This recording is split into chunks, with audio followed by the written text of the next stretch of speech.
کچھ پروگرام پہلے ہم نے بات کی تھی جو حضرت اقدس مسیح موعود علیہ الصلوۃ والسلام کی صداقت کے طور پہ اللہ تعالیٰ نے جو نشان ظاہر کیا کسوف و خسوف کا،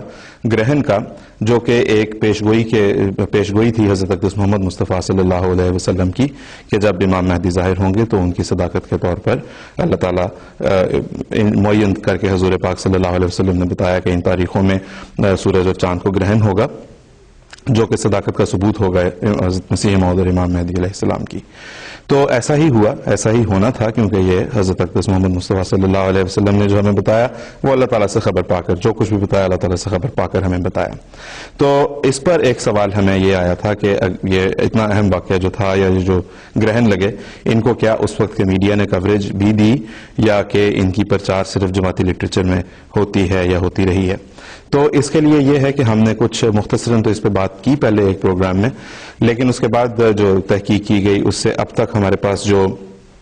انگریزی کے جو اس وقت کے موقر اخبارات تھے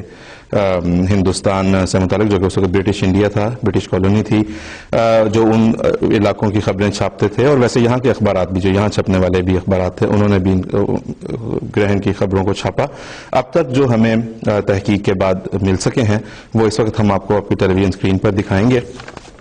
آپ اس وقت اسکرین پر دیکھیں گے دی انگلش مین کا ایک تراشا، جو کہ کلکتہ سے شائع ہونے والا اخبار تھا۔ انہوں نے بدھ 11 اپریل 1894 کو سورج گرہن کی خبر شائع کی، اور بڑی تفصیل سے انہوں نے اس میں بتایا۔ اگر ہم اگلے صفحے پہ جائیں اور دیکھیں کہ شملہ سے، نارائن گنج سے، بنارس سے، منشی بازار سے، اوٹا کامنڈ جو کہ تامل ناڈو میں ایک جگہ ہے، منشی بازار بنگلہ دیش میں ایک جگہ ہے، بنارس، نارائن گنج، شملہ، یہ انڈیا کے مقامات ہیں، ان سب سے جو رپورٹس آئی تھیں سورج گرہن کی وہ انہوں نے چھاپی۔ اس سے آگے اگر ہم چلیں تو دی سول اینڈ ملٹری گزٹ، جو کہ لاہور سے شائع ہونے والا موقر ترین اخبارات اور جرائد میں سے ایک تھا،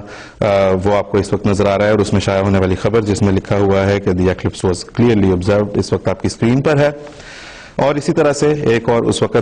وقت کا اور آج کا بھی موقر ترین اخباروں میں انڈیا کے جو ایک اچھے ممتاز اخباروں میں شمار ہوتا ہے، وہ ہے ٹائمز آف انڈیا، جو کہ بامبے سے اس وقت شائع ہوتا تھا۔ انہوں نے بھی ہفتہ 7 اپریل 1894 کو شملہ کے حوالے سے خبر دی کہ وہاں پر اس سورج گرہن کو آبزرو کیا گیا۔ تو جس طرح کے ناظرین میں نے ابھی گزارش کی تھی کہ یہ تو چند تراشے ہیں جو ابھی ہمیں مل سکے ہیں، مزید تحقیق جاری ہے، مزید تلاش جاری ہے۔ اردو اخبارات کے بھی اس دور کے انہیں حاصل کرنا اگرچہ مشکل ہے، لیکن ہم کوشش کر رہے ہیں، جیسے جیسے یہ معلومات ہمارے پاس اکٹھی ہوں گی ہم انشاءاللہ آپ کی خدمت میں انہیں پیش کرتے رہیں گے۔